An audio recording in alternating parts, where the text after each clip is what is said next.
بسم اللہ الرحمن الرحیم۔ السلام علیکم۔ مرد کی پسلی سے عورت کو بنا کے اللہ تعالیٰ نے مرد کو اپنی اس حکمت کا اشارہ دیا کہ میں نے اس عورت کی تخلیق فرشتوں کی لائی مٹی سے نہیں کی، میں نے اسے تمہارے جسم کے حصے سے اس لیے نکالا کہ عورت کا تقدس اور پردہ قائم رہے۔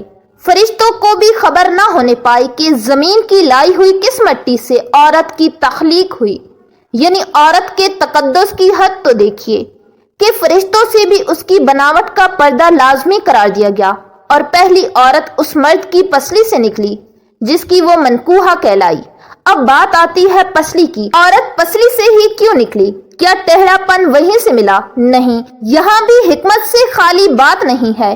انسانی جسم میں دل اور بہت سے نازک حصے پسلی کے پیچھے چھپے ہوئے ہیں، یعنی پسلی ایک ڈھال ہے۔ ان نازک حصوں کے لیے تو اللہ پاک نے عورت کو پسلی سے نکال کے یہ نہیں بتایا کہ عورت میں ٹیڑھا پن ہے، بلکہ اس عورت کو پسلی کی تخلیق کر کے یہ بات سمجھا دی کہ عورت وقت پڑنے پہ ڈھال بھی بن سکتی ہے۔ حضرت انس رضی اللہ عنہ سے مروی ہے کہ نبی صلی اللہ علیہ وآلہ وسلم نے ارشاد فرمایا، جہنم میں ایک بندہ 1000 سال تک یا حنان یا منان کہہ کر اللہ کو پکارتا رہے گا۔ اللہ تعالیٰ حضرت جبرائیل علیہ السلام سے فرمائیں گے کہ جا کر میرے اس بندے کو لے کر آؤ۔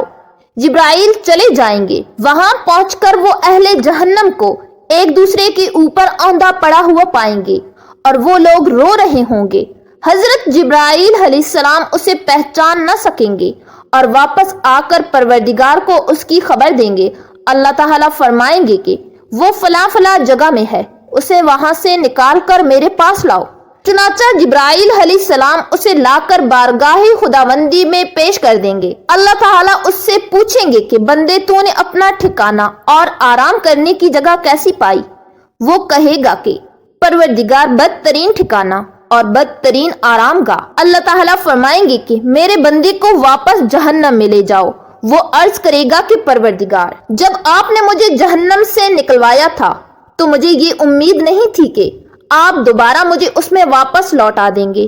اس پر اللہ تعالیٰ فرمائیں گے کہ میرے بندے کو چھوڑ دو۔ نبی کریم صلی اللہ علیہ وآلہ وسلم کے حوالے سے ابو سفیان حمیری اکثر اس حدیث کو نبی کریم صلی اللہ علیہ وآلہ وسلم سے موقوفاً ذکر کرتے تھے کہ جہنم سے پوچھا جائے گا تو بھر بھی گئی؟ وہ کہے گی حل من مزید کے کچھ اور بھی ہے؟ پھر اللہ تبارک و تعالی اپنا قدم اس پر رکھے گا اور کہے گی کہ بس بس۔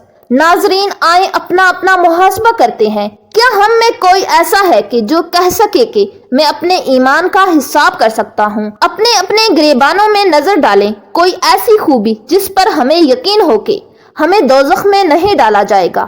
ہزاروں سال کی عبادتیں بھی رد ہوتی دیکھی گئی ہیں، تو بس اللہ سے دعا کرتے ہیں کہ اے اللہ، ہم جانتے ہیں کہ اگر ہمارے ایمان کا سخت حساب لیا گیا تو یقیناً ہم نہیں بچ پائیں گے، ہم بے حد گناہگار ہیں، لیکن اے اللہ پاک، ہم تیری رحمت کا سوال کرتے ہیں، ہم سے حساب اپنے عدل و انصاف پر نہ لینا بلکہ ہم پر اپنی رحمت اور عطا کا سایہ رکھنا۔ اے اللہ پاک، ہماری دعا کو قبول فرما، آمین۔ ابن احمد رحمت اللہ علیہ کہتے ہیں کہ ایک مرتبہ میں حضرت ابو ذر رضی اللہ عنہ سے ملا اور عرض کیا کہ مجھے آپ کے حوالے سے معلوم ہوا ہے کہ آپ نبی صلی اللہ علیہ وآلہ وسلم کی کوئی حدیث بیان کرتے ہیں۔ انہوں نے فرمایا، تمہارے ذہن میں یہ خیال پیدا نہ ہو کہ میں نبی صلی اللہ علیہ وآلہ وسلم کی طرف جھوٹی نسبت کروں گا، جبکہ میں نے وہ بات سنی بھی ہو۔ وہ کون سی حدیث ہے جو تمہیں میرے حوالے سے معلوم ہوئی ہے؟ میں نے کہا کہ مجھے معلوم ہوا ہے، آپ کہتے ہیں کہ 3 قسم کے آدمی اللہ کو محبوب ہیں اور 3 قسم کے آدمیوں سے اللہ کو نفرت ہے۔ انہوں نے فرمایا، ہاں، یہ بات میں نے کہی ہے اور نبی صلی اللہ علیہ وآلہ وسلم سے سنی بھی ہے۔ میں نے عرض کیا کہ وہ کون لوگ ہیں جن سے اللہ محبت کرتا ہے؟ انہوں نے فرمایا، ایک تو وہ آدمی جو ایک جماعت کے ساتھ دشمن سے ملے اور ان کے سامنے سینہ سپر ہو جائے یہاں تک کہ شہید ہو جائے یا اس کے ساتھیوں کو فتح مل جائے۔